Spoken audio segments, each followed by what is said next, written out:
Ciao Raga, gandang umaga.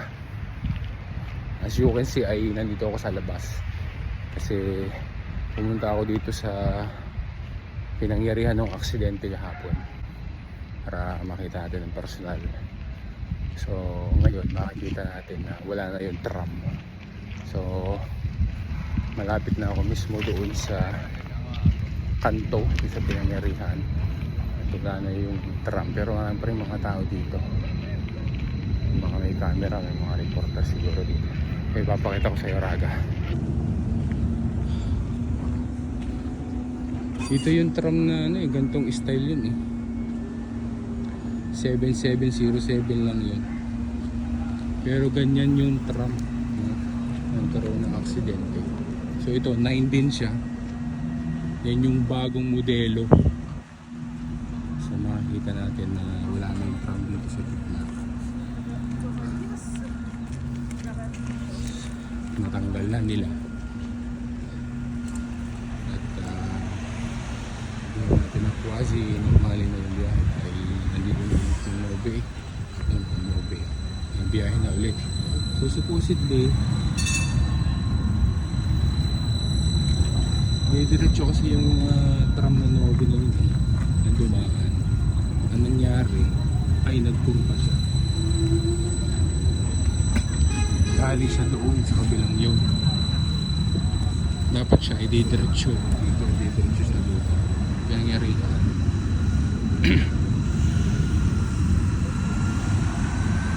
Napakaliwa siya doon. Pagkaliwa niya dapat siya i-diretso dito. Napupunta siya dito sa kaliwa. Sumala sa relays, nawala ng control, tapos dire-diretso bumangga dito. Ito yung bumangga.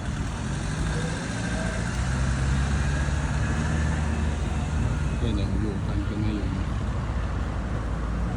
Viale Vittorio Veneto. Yung kabila ay Via Lazzaretto at Via Lazzaretto. So ito yung binanggaan. Butas pala. Isa daw yung restaurante Japonese.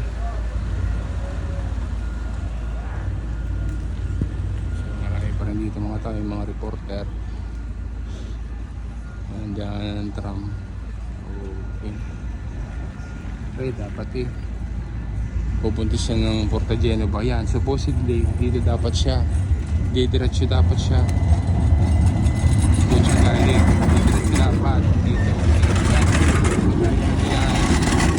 Tram na Nobe na yun, dapat doon siya pupunta. Ang problema, pag galing niya doon, bigla siya napapunta dito sa kabilang ito.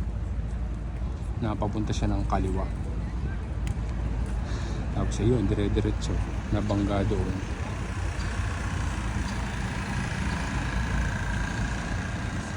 Kahapon, nung nangyari yan, ay subito sa reports, ay isa daw ang namatay at 39 ang sugatan. Pero as of now, na binibidyo ko to, ang sabi sa report na ay 2 na ang namatay at 54 na ang severity, yung mga injured. At out of 54 na injured na nasa hospital, yung iba ay 2 yung nasa critical condition. Yung 2 namatay, yung isa ay 59 years old, Italiano. Tapos yung isa ay 56 years old naman, Senegalese. Ayon pa sa mga reports ay ang isa ay pasahero, ang isa ay pasante. Tatawid lamang. Siguro possibly dito siya tatawid dyan sa traversamento pedonale na yun. Isa ay ibangga siya. Sabi nung sinda ko dito nung in-interview ay esperto daw yung driver at 1 oras pala ang mawala na mag-duty. Pero ang sabi ng kondusyente ay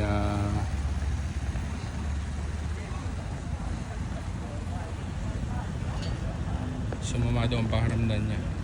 Sabi ay pasyente ito mali, maabuto, malulog. Sabi ng kondusyente. As of now, wala pa tayo nababalita na kapwa Pinay natin na nadamay sa aksidente na to. Ito yung nangyari kahapon, February 27, alas 4 ng hapon. May mga nag-comment pa doon sa post ko ng mga Pilipinang isa na sabi niya, nandito daw siya nung mangyari. Buti nga daw at hindi sila nadamay. So yung nakita natin na nasa dashcam, siguro nakikita niyo yung nasa dashcam. Meron kasing video na nakuha na sa dashcam eh. So sa point of view na yun, yung may dashcam na yun, I suppose nandito yung sasakyan yan, dito yung kotse, diba, bandar yan. Pag umigot ka kasi, pag nandun ka, diba, makikita mo yung semaphore na yan. Yun, tapos ay lumabas dito yung tram doon sa dashboard. Sa dashboard, doon sa dashcam na video, nakita na doon galing yung kasi dito yung semaphore na yung delivery rider napatakbo dahil doon siya nakatigil. Dito siya nakabigil. Basta sa malapit sa ano. Yun yung puno na sumalpok.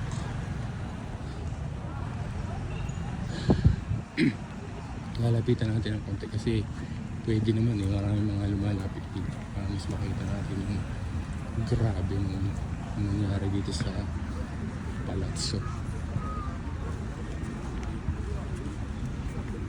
Restaurant.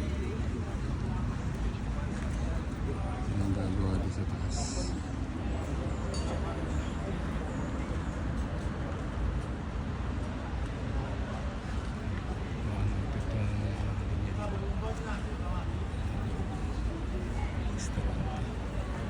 Mamahalin itong building na ito. Siamo da qui, scusi.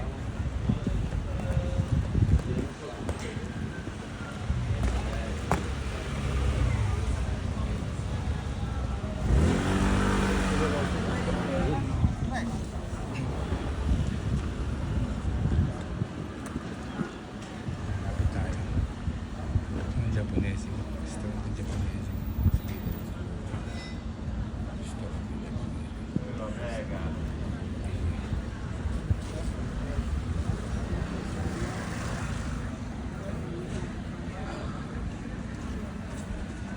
Ito yung guhit sa kalsada. Kung siya nang galing eh.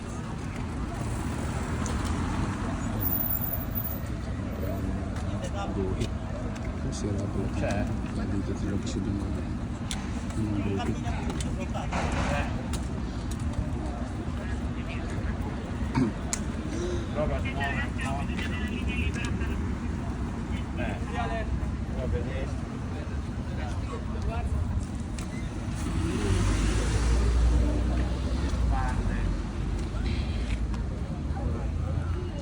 Isa pa kinobe.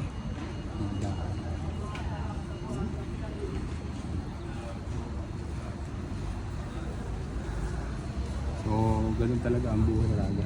Sabi nga, life is very fragile. Isang saglit lang, gagawin. Kaya kailangan natin maging thankful everyday. Nakikigising na tayo nakakauwi sa ating pamilya.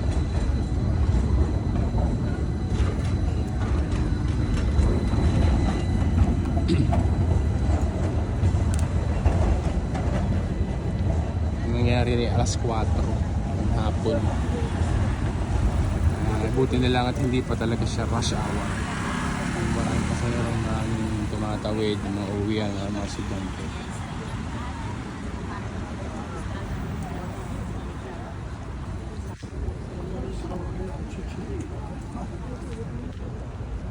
Sa tagal ko na dito sa Italia, ngayon ko palang nabalitaan o may nangyari na ganito kagarabe sa Mexico Beach.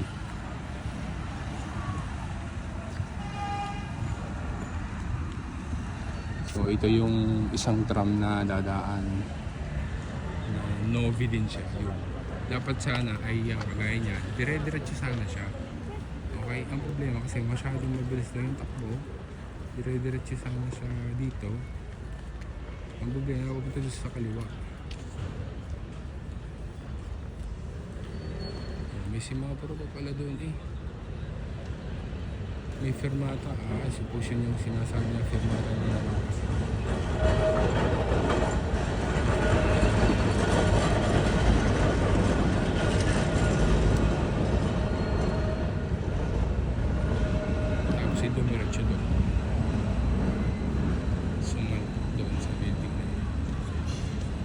dito siya eh. Dire-diretso dapat siya.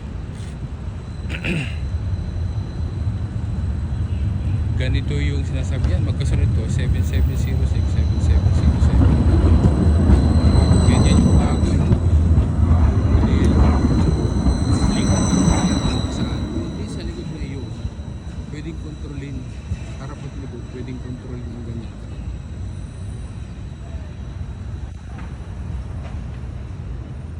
Kaya raga, pagdating dito sa pagsakay sa Metsä Publici, ito ay matagal ko nang sinabi, mga ilang taong ko na rin pinopromote.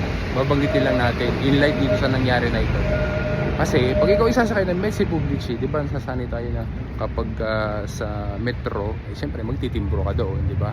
Lalabas ka, magtitimbro din. Pero di solito, hindi natin nakaugalian na kahit doon sa Metsä na sa superficie, doon sa taas, bawa pullman, bus, tram, filobus, hindi tayo nagtitimbro doon dahil nakatira natin, may abonamento naman tayo, hindi na kailangan magtimbro. Pero importante na ikaw ay magtitimbro. Kailangan na maging makasanayan na natin yun, maging way of life na kumbaga sa pagsakay-sakay sa public transport. Kahit ikaw ay nasa taas, sasakay ka at ikaw ay once na sumakay doon sa bus, sa tram, filobus, pullman, ikaw sumakay, magtitimbro ka kaagad.